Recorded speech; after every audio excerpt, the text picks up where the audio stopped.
జిల్లా చంద్రగిరి మండలం రెడ్డివారిపల్లెలో ఇసుక మాఫియా అండతో గంజాయి బ్యాచ్ రెచ్చిపోతున్నారు. ఇసుక మాఫియాని అడ్డుకునేందుకు ప్రయత్నిస్తున్న గ్రామస్తులపై గంజాయి బ్యాచ్ దాడులకు తెగబడుతోంది.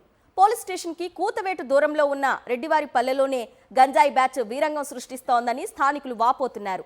అర్ధరాత్రి సమయాల్లో ఇళ్లపై పడి ధ్వంసం చేస్తున్నారని, ఇంటి బయట ఉన్న ద్విచక్ర వాహనాలను సైతం నాశనం చేశారని ఆవేదన వ్యక్తం చేస్తున్నారు. కరెంటు మీటర్లను సైతం ధ్వంసం చేయడంతో చీకట్లో మగ్గాల్సిన పరిస్థితి వచ్చిందని వాపోతున్నారు. ఇప్పటికైనా అధికారులు స్పందించి గంజాయి బ్యాచ్పై చర్యలు తీసుకోవాలని డిమాండ్ చేస్తున్నారు. రాత్రి 12:30 గంటలకి సన్నీ అనే వ్యక్తి మా ఇంటి వద్దకు వచ్చారు. తలుపులు, కిటికీలు అన్ని ధ్వంసం చేసేసారు. మా మీద దాడికి ప్రయత్నించారు. బండిని మేము భయంతో గిళ్ళన్నీ వేసుకొని లోపలే ఉండిపోయినాము. తలుపులు తన్ని పగలగొట్టేశారు. అన్ని మీటర్ బాక్స్ పగిలిపోయింది. కరెంట్ లేదు రాత్రంతా మాకు.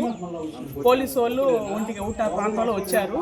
అన్ని ఫోటోలు తీసుకొని వెళ్ళారు. వాళ్ళు వెళ్ళిన తర్వాత కూడా మళ్ళీ వచ్చి బండి అద్దాలు దాన్ని కాల్చే ప్రయత్నం చేశాడు. బంగారు దాగేసి వచ్చి ఈ విధంగా మా మీద దాడి చేశారు.